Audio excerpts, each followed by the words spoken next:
Mateus capítulo 7, versículos 15 a 23. Mateus capítulo 7, versículos 15 a 23.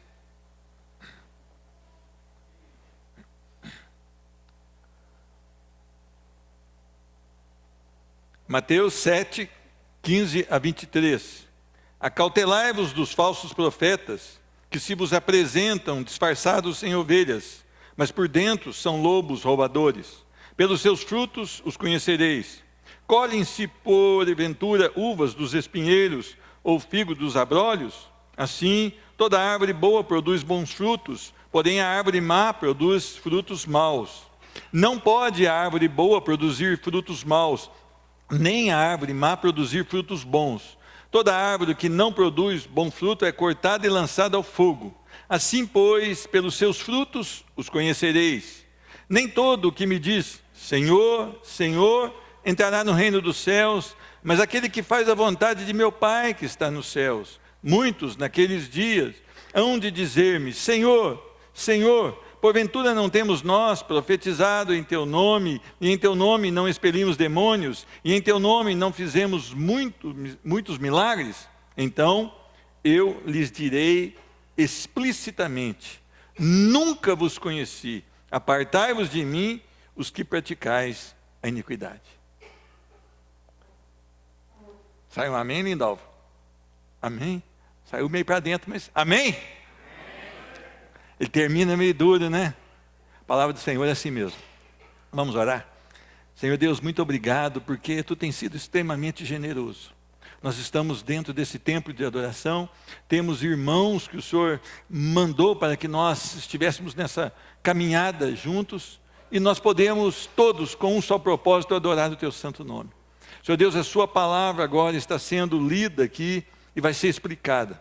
Mas não há no teu servo nenhuma condição para que isso ocorra. Então o teu servo depende agora do teu Espírito Santo. Depende da tua direção, depende da tua manifestação através da vida dele. E os teus servos estão sedentos pela tua palavra, e eles necessitam, Senhor Deus, do discernimento, e necessitam da ministração em cada coração de maneira especial. Faz um milagre aqui hoje, Senhor Deus, que através da tua palavra, homens e mulheres sejam quebrantados na Tua presença, sejam homens que se arrependerão hoje aqui, Senhor Deus, homens transformados, tudo isso pelo poder da Tua palavra.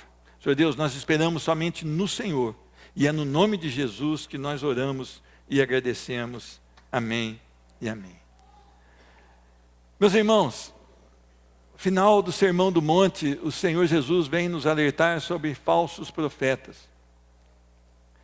Eu não sei hoje se você tem percebido, em muitas pregações que têm sido feitas nos púlpitos, que elas não estão conferindo com a palavra de Deus. Havia alguns crentes lá em Atos, capítulo 17, chamados crentes de Bereia. Diz que esses crentes eram mais nobres que os demais, porque eles ouviam a pregação, e eles conferiam nas Escrituras para ver se aquilo que estava sendo dito era realmente verdade. Meus irmãos, nós estamos num tempo difícil, num tempo onde a cobiça do homem, ela vai além de qualquer limite que você possa imaginar que seja intransponível. Eles já não são intransponíveis, porque ele vai além para tentar conseguir algo para si mesmo. As pessoas estão mesquinhas, estão avarentas, as pessoas estão buscando benefício próprio, os egos estão cada vez mais fortalecidos, cada vez mais em evidência, e as pessoas querem ser preenchidas no seu ego.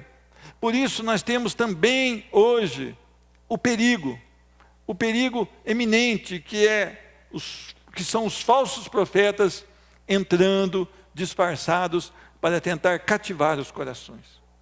Meus irmãos, o Senhor nos traz essa palavra, e nessa palavra Ele alerta dos falsos profetas, Ele alerta do juízo, e Ele alerta sobre a nossa confissão de fé, se ela é ou não verdadeira, e como nós vamos comprovar se essa confissão de fé é realmente uma verdade. Hoje, Nós estamos na era do eu sou evangélico. Mas evangélico todo mundo é, não é verdade ou não? Hoje nós temos as pessoas declarando que são evangélicas e elas estão frequentando até mesmo espiritismo, até mesmo catolicismo romano. Elas estão todas confusas, elas não sabem mais discernir. Por quê? Porque na verdade elas jamais foram transformadas pelo Evangelho da Graça. E o Senhor vem nos trazer aqui algumas orientações. Eu tenho um perigo aqui, que eu tenho visto muito em publicações, principalmente em publicações de WhatsApp, de Facebook. Só Deus pode me julgar. É interessante que quando nos versículos 13 e 14 ele fala da porta estreita e do caminho estreito, ele diz que essa porta conduz à salvação, mas há um caminho largo que conduz à perdição. Então ele está anunciando aqui juízo para aqueles que não estão em Cristo Jesus.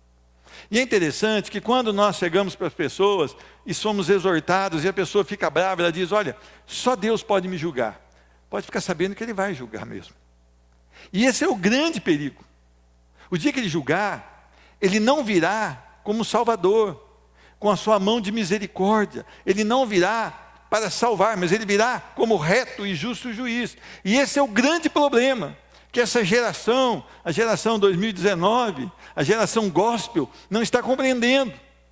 Que só Deus pode te julgar no sentido de condenação, mas que o irmão pode te julgar no sentido de exortação. Então nós temos que abrir esse parênteses, porque as pessoas estão achando que o julgamento de Deus vai ser um julgamento bem relaxado, que todo mundo vai dar certo, que todo mundo vai ser empurrado aos céus, e não vai ser assim. Hoje cedo nós falávamos que o caminho é estreito, a porta é estreita e poucos se acertam por ela. E poucos se acertam por esse caminho. Então, nós temos que tomar isso em consideração. Não podemos viver essa vida espiritual light. Essa vida espiritual em que não requer nenhum sacrifício, não sacrifício para me tornar aceitável a Deus, mas que me custe alguma coisa. Todo homem que vive o novo nascimento, ele precisa negar a si mesmo, tomar a sua cruz e seguir a Jesus. Quer dizer, não há, de maneira alguma, uma possibilidade de ser um novo convertido ou um novo nascido em Cristo Jesus e não pagar um preço por isso. Cada dia está mais difícil você falar, eu sou um crente lavado no sangue do Cordeiro. Por quê?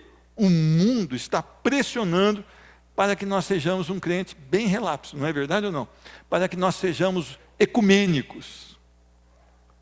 Hoje, antigamente nós falávamos que ecumenismo era nos unir ao espiritismo, ao catolicismo e os evangélicos. Hoje, o ecumenismo é se unir ao espiritismo, se unir ao catolicismo e se unir a alguns evangélicos. Porque conforme a igreja evangélica, ela está totalmente fora da palavra do Senhor, fora da vida em Cristo Jesus. E nós nos unindo a ela, nós nos tornamos também ecumênicos. Uma vida light, uma vida à vontade, com as nossas próprias regras. Ou seja, aquele achismo. Eu acho que é assim. Eu acho que é isso. Você não tem que achar nada e nem eu. Nós temos que verificar na palavra. Se a palavra diz que eu posso fazer, eu posso. Se a palavra diz que eu não posso, eu não posso. E não tenho que achar nada. Já está aqui reunido, em 66 livros, as ordens que o Senhor nos deixou, como Ele quer que nós nos portemos aqui. Então, eu não tenho que inventar nada, eu não tenho que criar nada. O Senhor criou todo esse texto maravilhoso, e ele deve ser absoluto na vida de um cristão. Ou vivemos para Deus, a maneira de Deus, e viveremos com Ele eternamente, ou então é melhor nós vivemos a nossa maneira, que é a maneira do mundo, e nós nos deleitamos então nesse mundo, e depois nós contemplaremos o fogo e o enxofre. Ah, meu irmão, não pode falar isso aqui? Posso? É lógico que posso, está na Bíblia. É lógico que posso. E não só posso, como devo. Eu devo falar e alertar a igreja. Ou você é salvo e habitará com o Senhor, ou você é condenado e lançado no fogo com o diabo e seus anjos. Ah, irmão, mas eu não quero amar Deus só por causa de medo do inferno. Isso é problema seu. Você pede para Deus te dar um esclarecimento que você não vai amar dessa maneira. O Espírito Santo vai tocar no seu coração e você vai ter realmente um encontro pessoal com Cristo Jesus. Mas o que nós podemos aprender nesse texto? Primeiro, ele começa dizendo para nós: acautelai-vos dos falsos profetas. Isso significa previna-se, haja de modo antecipado, busque prevenir de alguma coisa ruim. Então você tem que tomar cuidado. Avise alguém que esse mal existe e ele é possível. Por isso a Bíblia está dizendo: acautelai-vos, há um mal, e esse mal é possível de acontecer na sua vida, na vida dessa igreja. Então nós temos que tomar cuidado. Meus irmãos, os falsos profetas, eles penetram. E eles penetram não de maneira brusca, mas eles penetram de maneira suave, muitas vezes. E eles vão levando na conversa, e eles vão agindo como se fosse um de nós, ou se fosse um dos salvos em Cristo Jesus. E normalmente, eles trazem ensinos e doutrinas equivocadas, fora da palavra do Senhor. Essa é uma maneira dos falsos profetas agirem. Eles entram no meio e eles depois começam a lançar as suas doutrinas equivocadas. Veja bem, em 1700 mais ou menos, como eram os cultos daqueles cristãos? Um pastor se debruçava diante de um texto por 10, 15 horas. Um pastor ficava em oração um tempo expressivo. Os intercessores ficavam em oração durante a ministração da palavra. Muitas vezes essa palavra era apenas lida diante da igreja. Ele escrevia o seu texto e ela era lida diante da igreja. E em muitas delas houve um avivamento, a ponto de pessoas, homens, agarrarem as colunas e aos bancos, estarem com medo de caírem no inferno. A verdade era transmitida de maneira absoluta, em total dependência de Deus. Não tinha nenhuma estratégia para ser aceitável. Muito pelo contrário, era algo que nós consideraríamos hoje talvez muito chato. Não dá. Então hoje o que nós fazemos? Nós lançamos coisas que não existem. Primeiro, você indo para Jesus, você será próspero.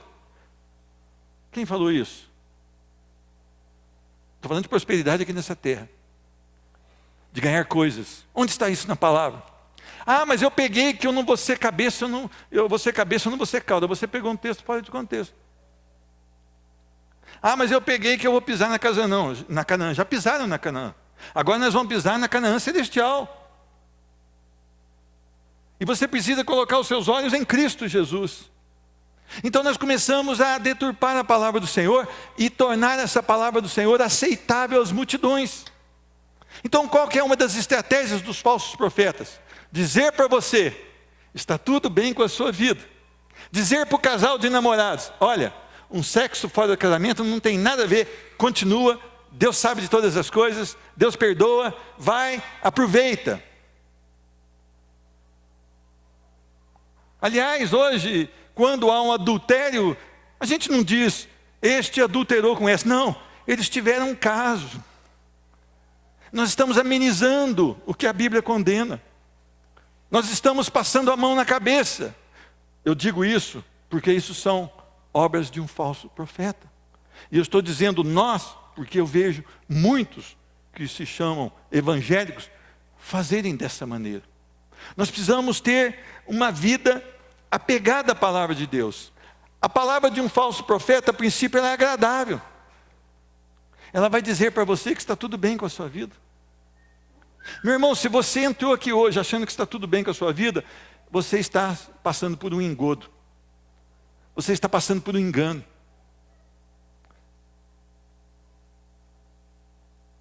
Nós temos muito que crescer em Cristo Jesus. Nenhum de nós pode entrar por aquelas portas e dizer: eu estou bem. Eu não estou bem. Eu preciso de mais tempo de oração. Eu preciso mais tempo de fidelidade a Deus. Eu preciso mais zelo com a palavra. Eu preciso praticar a obra do Senhor. Eu preciso obedecer a Deus muito mais do que eu tenho feito. Assim deve ser a nossa vida diante da palavra. Mas um falso profeta, ele diz que vai bem com você. E quando ele te vê pecar, ele não vai confrontar o seu pecado. Aliás, ele não vai trazer certos trechos da palavra do Senhor, como esse último versículo que Nós lemos e eu não escutei um amém. Ele não vai trazer esse tipo de texto. Por quê? Porque ele não vai confrontar o pecado. Essa é uma das estratégias do falso profeta. É levar a você o que você quer. Eu estava falando que em 1700 o culto era assim. Como são os cultos hoje? Gente, nós temos que atrair os jovens. Então bota aqui luz vermelha, gelo seco, apague as luzes durante o louvor e vamos pular, vamos pular, vamos pular. Quantas vezes eu já pulei dentro de um templo e até hoje eu não sei para que serviu aquilo. Talvez para irritar o meu Senhor. Porque a palavra diz, vamos rasgar os nossos corações e nós, nossas vestes, vamos lançar a nossa cabeça no chão e a boca no pó. É isso que eu ouço a palavra de Deus nos dizer. Eu não tenho que tornar o culto agradável aos jovens. Eu não tenho que tentar cativar o jovem com estratégia que não está na palavra do Senhor, porque eu vou deixar esse jovem satisfeito com essa estratégia, mas depois eu não vou conseguir mantê-lo aqui dentro, porque o dia que eu anunciar a palavra ele sai correndo. Porque a palavra é isso, ela confronta. Ela diz para o meu eu que eu sou um miserável pecador e que eu dependo exclusivamente da graça do Senhor. Ela diz para mim que se depender de mim eu serei lançado ao inferno. E eu só não sou lançado ao inferno porque Jesus foi à cruz e me salvou. Então eu não sou lançado ao inferno pelos méritos totais de Cristo Jesus e não pelos meus méritos. A palavra diz que eu nasci na iniquidade, eu nasci em pecado eu fui concebido. A palavra diz que o meu coração é enganoso e desesperadamente corrupto, quem o conhecerá? A palavra de Deus diz que o povo de Deus o abandonou o manancial de águas vivas e cavou cisternas rachadas, cisternas estas que não retêm água, se prostituiu após outros deuses. A palavra diz que sempre o Senhor trabalhou com o homem para que o homem obedecesse, para que o homem andasse nos seus caminhos, mas sempre o homem quebrou a aliança com Deus. Nunca Deus quebrou aliança com o homem, mas sempre o homem quebra aliança com Deus. Então, o falso profeta, ele não vai dizer essas verdades. Ele vai dizer que você é bom, ele vai dizer que está tudo bem com a sua vida, quando não está. Meus irmãos, nós somos a parte ruim do projeto. Nosso coração é ruim. Nós temos a tendência de caminhar para o mal. A Bíblia diz que é o pendor para o mal. Nós pendemos para o mal. Nós temos a queda para o mal. Então nós precisamos da misericórdia do Senhor se renovando a cada manhã. Então, cuidado. Quando o pregador diz que você é bom e que você é legal. Você não é bom. Bom é Deus. E você não é legal. Você vive ofendendo a Deus. Eu vivo ofendendo a Deus. E nós precisamos de submissão ao Senhor.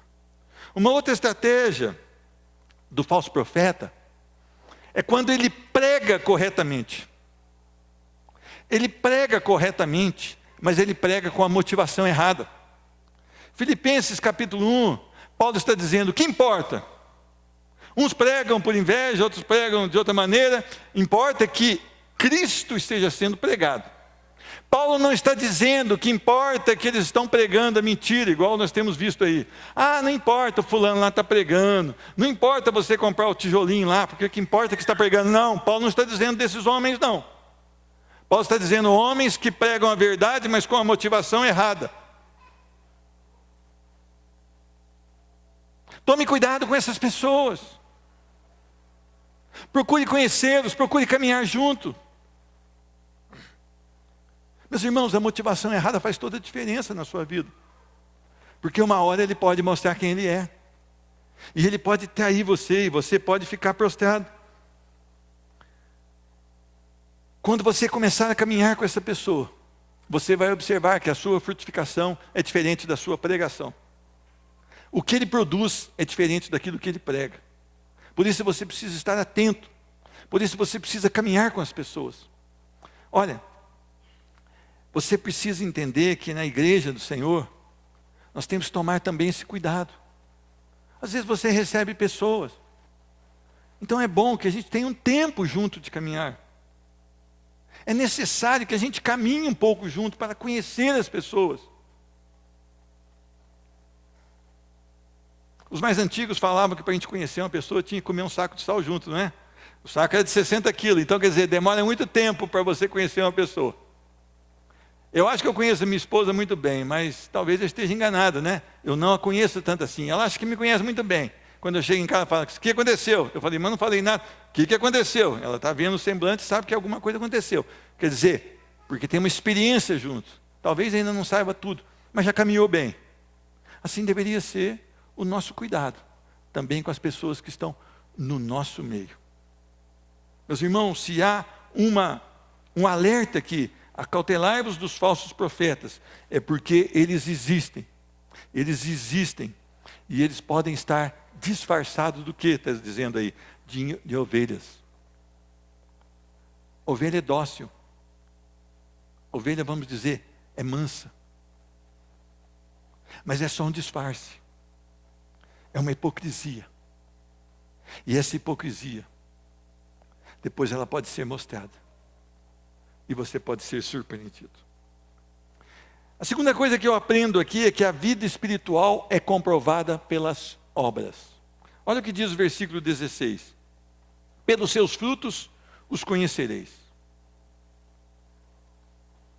Meus irmãos, como é que você conhece de longe quando um pé é de laranja? É quando você vê o fruto amarelo, não é verdade ou não? Porque o de limão, o de laranja, o limão Tahiti, de longe eles parecem iguais. Se não for uma pessoa especializada, não saberia discernir. Mas quando ele frutifica, qualquer um de nós conhece o que aquela árvore é. Meus irmãos, vida espiritual, ela é comprovada pelas obras. Nós não somos salvos pelas obras, nós somos salvos pela graça, mediante a fé em Cristo Jesus. Mas a nossa vida em Cristo Jesus, ela é comprovada pelas obras de acordo com a vontade de Deus. Meus irmãos, todo aquele que realmente é nascido de novo, ele é produtivo. Se nós estamos ligados à videira verdadeira, nós produzimos. E nós produzimos frutos que o Senhor se agrada. Então, você está ligado à videira verdadeira? Você realmente tem Cristo em você? Você realmente nasceu de novo? A sua vida é conhecida pelos frutos? A sua vida em Cristo é conhecida pelos frutos? Eu quero dizer a você que é muito fácil eu bater no peito e falar, eu sou crente. É muito fácil. Isso é coisa à toa da gente fazer. Ou andar com uma roupa diferente, ou pôr uma Bíblia debaixo do braço, ficar com aquele jeitinho de crente, não é verdade ou não? Mas e as obras comprovam isso? Meus irmãos, você pode pegar uma mulher e pode pôr uma roupa até aqui em cima, aqui, ó, aquelas antigas, aquela armação até lá embaixo. E pode falar para ela, você com essa roupa vai se tornar uma mulher decente. Ela tem a aparência de uma mulher decente. Mas na verdade ela continua indecente por dentro. Eu estou falando de uma mulher que não tem um compromisso real com Cristo Jesus. No fundo daquele coração há prostituição da mesma maneira. Então agora é uma pessoa que tem Cristo habitando nela, que Cristo está vivo dentro dela. A roupa dela talvez não seja essa da armação, mas ela vai ser uma roupa decente, vai ser um coração decente diante do Senhor. Então não é pela roupa que ela vai se comportar, mas é porque Cristo está na vida dela. Então quando ela chega de frente ao espelho, ela pensa, Senhor, é para a glória do Senhor que eu estou me vestindo assim. Mais importante que essa vestimenta é o meu coração, que é seu, meu Senhor. E assim um homem também. Um homem também com esse mesmo pensamento. Um homem nascido de novo. A nossa vida espiritual é comprovada pelas obras. Meu irmão, não adianta você chegar no seu serviço e dizer, eu sou crente. Nada disso funciona. Comece a trabalhar na empresa. E comece a frutificar, ter um comportamento de crente. Ou você que é estudante apenas, vá à escola e tenha um comportamento de crente. O comportamento de crente, ele é de acordo com a palavra do Senhor. A frutificação dele, normalmente não é aceita pelo mundo, muito pelo contrário, é odiada por esse mundo. Mas não tem problema, Cristo foi odiado também.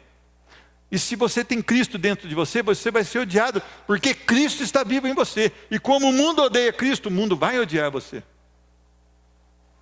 Qual é o comportamento que você tem tido lá no seu trabalho?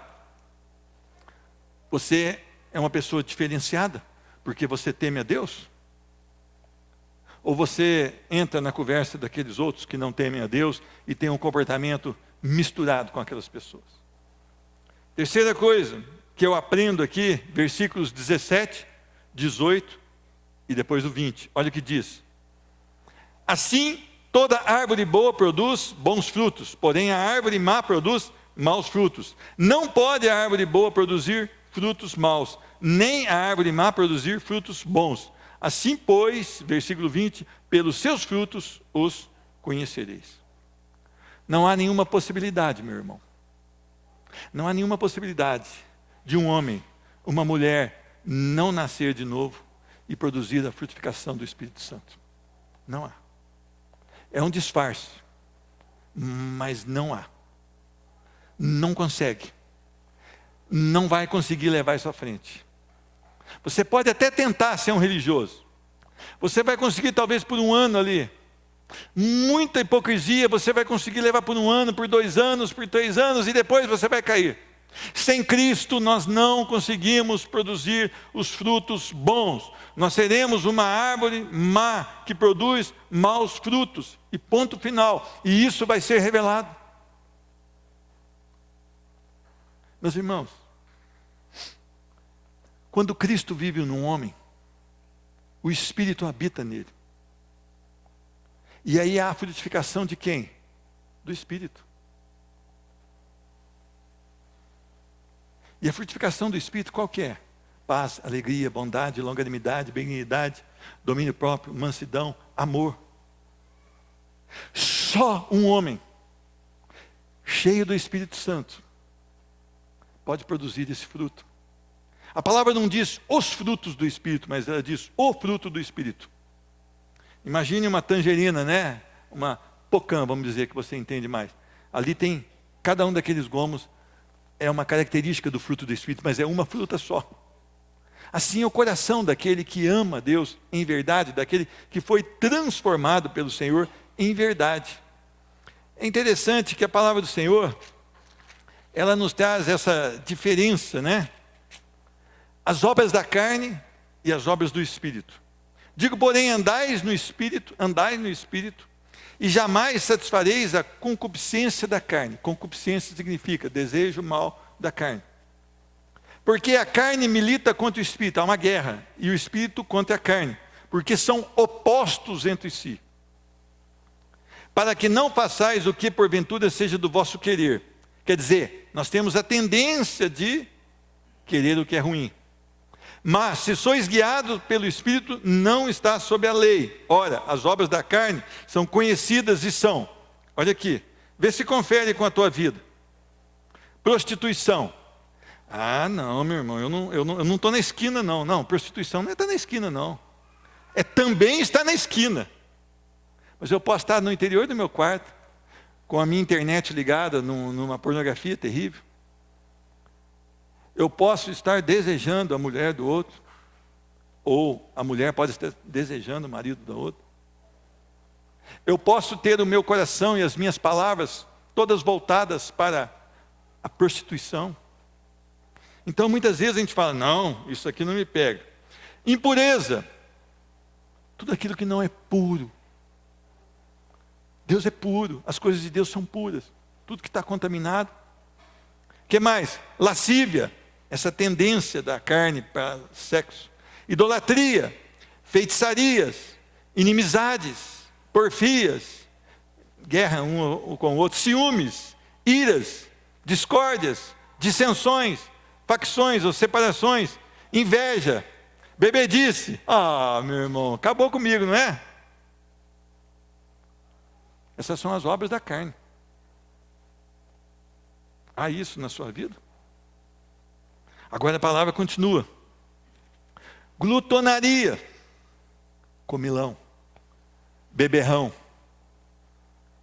e coisas semelhantes a essa, a respeito das quais eu vos declaro, como já outrora vos preveni, que não herdarão o reino de Deus. Ah, eu tenho um tio que ele bebe todas, mas ele vai para o céu, ele é tão bonzinho. Ah, mas está dizendo aqui que não vai. Os beberrões não herdarão o reino dos céus. Ah, eu tenho um cara que ele é travesti, mas ele é tão bom, ele vai para o céu. Não vai. A Bíblia está dizendo que se ele não se converter até o último dia da sua vida e não ser transformado pelo poder do Senhor, não vai. Ah, mas ele é idólatra. Ah, nossa, mas ele é quase um crente, ele é um pouquinho idólatra. Não vai. Mentiroso, não vai. Está dizendo aqui, glutão, não vai. Não sou eu que estou dizendo, é a palavra. Mas, versículo 22, o fruto do Espírito é amor, alegria, paz, longanimidade, benignidade, bondade, fidelidade, mansidão, domínio próprio. Quanto a essas coisas não há lei. Meus irmãos, o Senhor Jesus, Ele veio para nos dar uma vida nova, uma nova possibilidade, onde aquele que está em Cristo, ele produz frutos bons. Agora, versículo 19, está dizendo o que resta ao não convertido. Capítulo 7 de Mateus, versículo 19. Toda árvore que não produz bom fruto, quer dizer, não procede do Senhor, ela é cortada e lançada onde? No fogo. O juízo de Deus é real. Ele está por acontecer a qualquer momento. A segunda vinda do Senhor está por acontecer. Mas o problema é o seguinte: se ela não acontecer na minha geração, eu vou ao Pai. E quando eu fechar os meus olhos aqui nessa terra, eu estou também sob juízo de Deus. Se eu não estiver em Cristo, eu vou sofrer o juízo de Deus, a condenação eterna.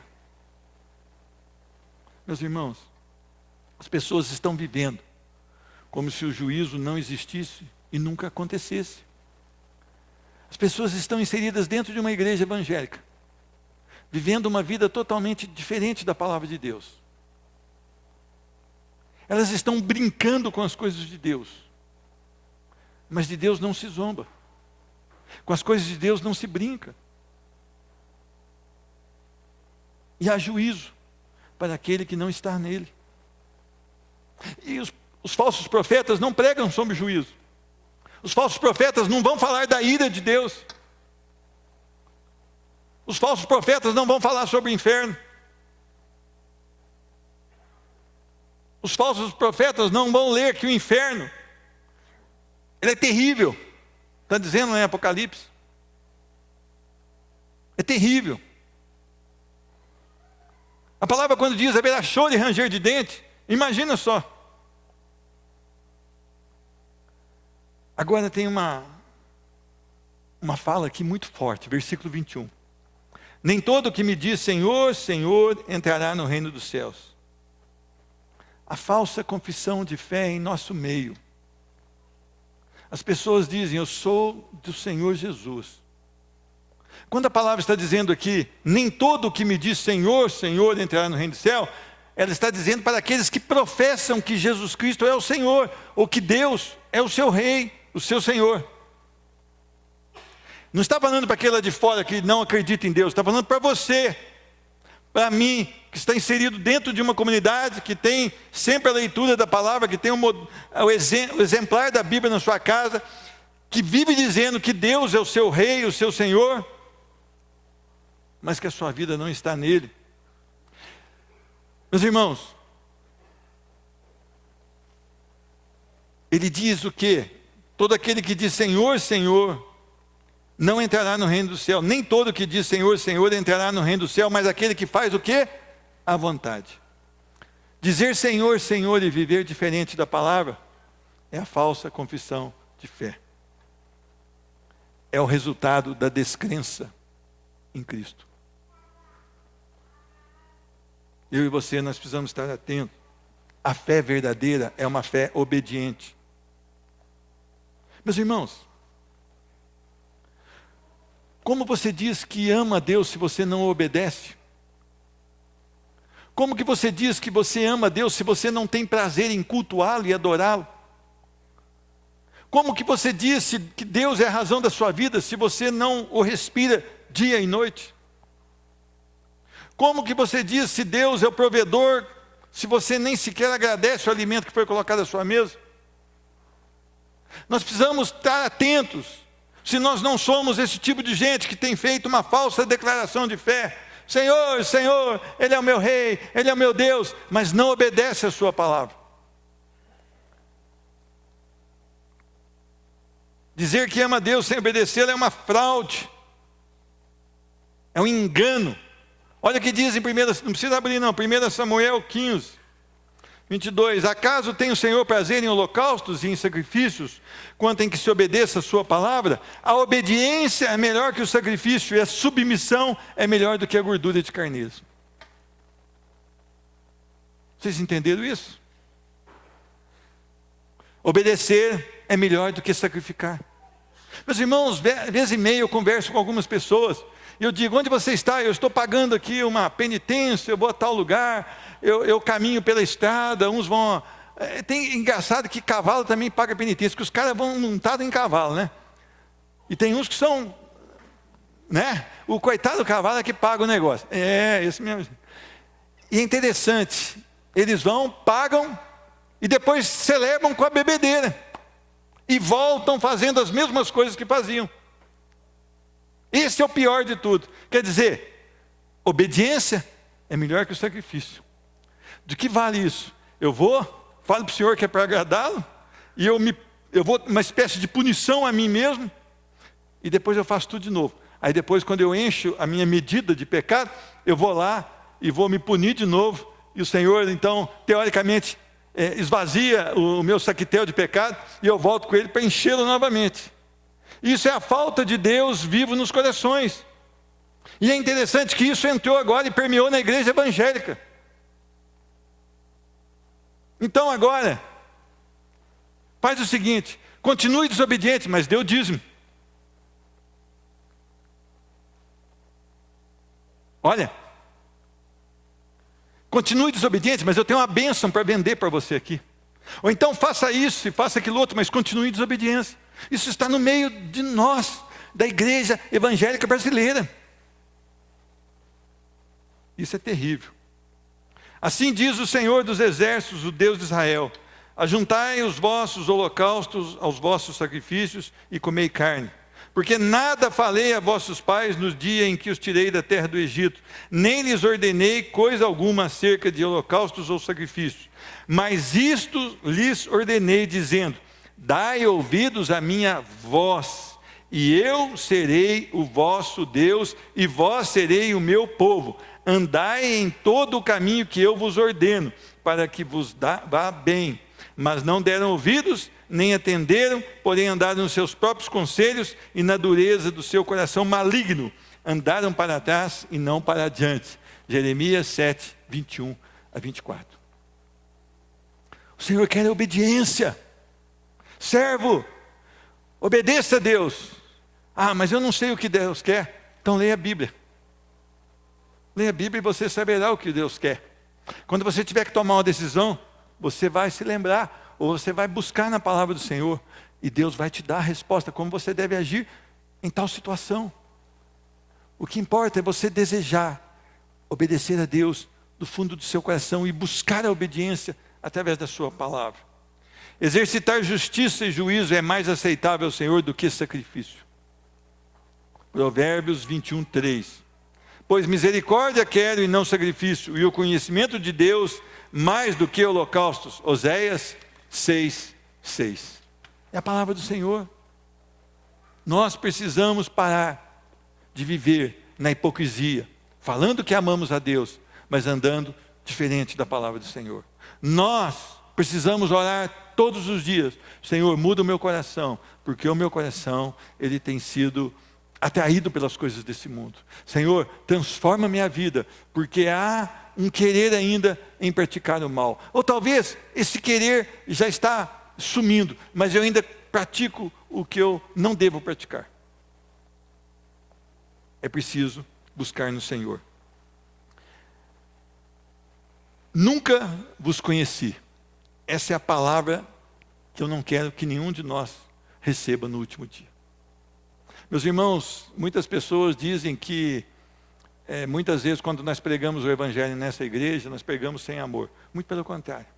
O amor é tão grande que nós queremos avisar você de que no último dia muitos receberão essa palavra. Apartai-vos de mim, vós que praticais a iniquidade.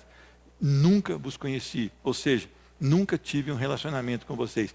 Nunca eu fui a prioridade de vocês. É uma palavra difícil? Sim. Não haverá ligação do falso crente com Cristo, ou seja, nunca foram minhas ovelhas. Nunca Cristo foi gerado e formado neles. Ah, Senhor, mas eu vou tentar aqui uma tréplica aqui, Senhor, eu fui naquela casa lá, eu orei, o demônio saiu correndo, eu orei e a pessoa foi curada, eu profetizei, a parte de mim, eu não te conheço, não havia um relacionamento contigo, eu nunca me relacionei contigo em verdade. Ah, irmão, mas eu era da igreja Batista do Kennedy. Ah, que igreja longe. Eu saía lá do outro lado e ia no culto. Certinho, Senhor, aparta de mim. Religioso.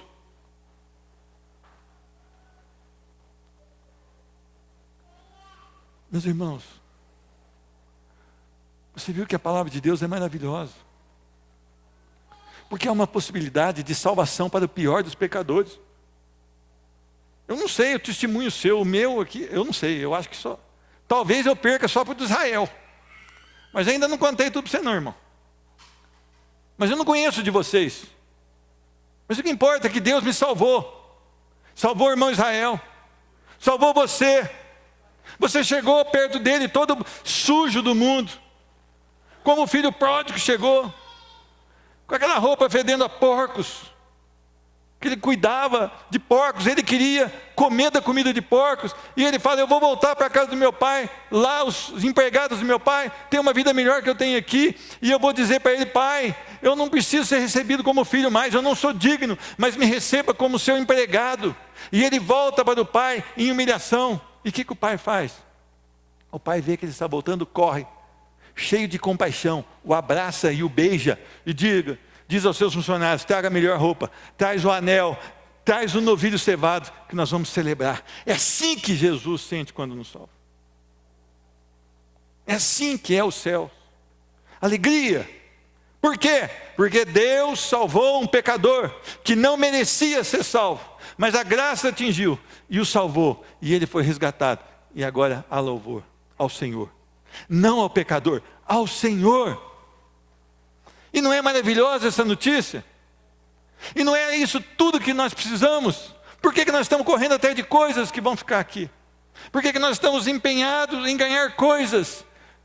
Se elas vão acabar, se elas vão passar, somente a palavra do Senhor permanecerá eternamente. O que você deveria desejar mais? A salvação em Cristo Jesus. Ah, mas eu quero viver a vida de sexo, droga e rock and roll. Nada disso pode te trazer alegria no coração. Muito pelo contrário. Vai te trazer depressão, vai te trazer angústia, vai te trazer dor, vai te trazer feridas, decepções. Mas Cristo, quando salva um pecador e esse coração é preenchido pelo poder do Espírito Santo, há um gozo, há uma alegria indescritível, porque é um amor, como nós cantamos, imensurável que nos atinge. Amor que nenhum pai terreno pode te dar, nenhuma mãe terrena pode te dar, nem sombra ela pode te dar, mas Cristo pode te dar. E você será o quê? Abastecido pelo poder dos céus. E você terá o Evangelho vivo dentro de você. O Evangelho é o poder. E você não precisará de mais nada. Porque a alegria sua, ela vem dos céus. E não das coisas transitórias dessa terra. Ah, irmão, mas eu conheço uma pessoa que ela é crente mesmo, mas ela vive em sofrimento aqui. E talvez vai viver até o último dia. Mas ela vive um gozo dentro dela, que apesar desses sofrimentos, ela irá morar nos céus. E ela estará na presença do Senhor por todos sempre. Mas irmãos, lá no céu não haverá dor, não haverá enfermidade, não haverá cobiça, não haverá essa humilhação que nós temos aí no mundo, não haverá essa inveja, não haverá maledicência, não haverá bebedice, não haverá glutonaria, não haverá a mentira, não haverá idolatria, não haverá sequer a presença do pecado. Nós iremos gozar a eternidade com o nosso Senhor, com o nosso Redentor. Ele está vivo. E ainda hoje a porta da graça está aberta. Clame ao Senhor, para que você o conheça de fato, para que Ele tome o seu coração, para que Ele salve a vida sua e de quem você ama. Implore ao Senhor, quem sabe Ele ouvirá dos céus e derramará salvação sobre a sua vida, no nome de Jesus. Que Deus te abençoe, que você possa ser abastecido pelo poder dos céus, no nome de Jesus. Amém? Nós vamos ficar de pé, nós vamos orar, agradecer ao Senhor. Deus tem feito coisas grandes no nosso meio, Deus tem sido generoso com cada um de nós. Senhor Deus, muito obrigado, porque nós não merecemos nada disso que o Senhor tem para nós aqui na Tua palavra, Senhor Deus. Mas o Senhor resolveu nos amar, Senhor Deus. E o Senhor nos amou e mostrou o seu amor enviando Jesus Cristo para morrer por nós, sendo nós ainda pecadores, Senhor Deus. Senhor Deus, não há amor maior que esse, diz a Tua palavra. Um justo morrer por injusto, Senhor Deus. Um filho único e sem pecado morrer por homens e mulheres como nós aqui, Senhor Deus. Nós queremos Te louvar e Te bendizer. Nós queremos Te agradecer, Senhor Deus, por tão grande amor demonstrado na cruz do Calvário. Senhor Deus, nós queremos agradecer pela justificação que há sobre as nossas vidas por meio de Cristo Jesus. Nós queremos agradecer porque estamos livres da condenação eterna, não porque somos bons, mas porque Jesus Cristo é bom. Nós queremos Te louvar, Senhor Deus, porque mesmo aqui nessa terra, o Senhor tem nos livrado de muitas coisas e algumas delas nós nem temos notado, ou nem temos conhecimento, mas o Senhor nos livrou ainda essa semana, Senhor Deus. Senhor Deus, nós queremos crescimento espiritual. Nós queremos uma vida centrada no Evangelho. Nós queremos sair daqui e praticar a Tua palavra. Não apenas dizer a respeito da Tua palavra, mas viver a Tua palavra, para que outras pessoas vejam o nosso testemunho e consigam enxergar Cristo em nós e através de nós. Faz um milagre, Senhor Deus, que só o Senhor pode fazer, Senhor Deus. Abençoa cada família aqui representada, aqueles irmãos que nos assistem pela internet, que todos eles sejam tocados pelo poder do Espírito Santo e alimentados pela verdade que é Cristo Jesus. Senhor Deus, nos leva essa semana segundo a Tua vontade, Senhor Deus. Nos leva onde o Senhor quiser, pelo tempo que o Senhor quiser, e direciona as nossas vidas para que não pequemos contra o Senhor. Ah, Deus, como nós queremos ser crentes fiéis ao Senhor, no nome de Jesus Cristo. Que a graça do nosso Senhor Jesus Cristo, o amor do Deus Pai, a comunhão e consolação do Espírito Santo seja derramada sobre a igreja do Senhor, no nome de Jesus. Amém e amém. Deus te abençoe. A paz do Senhor Jesus.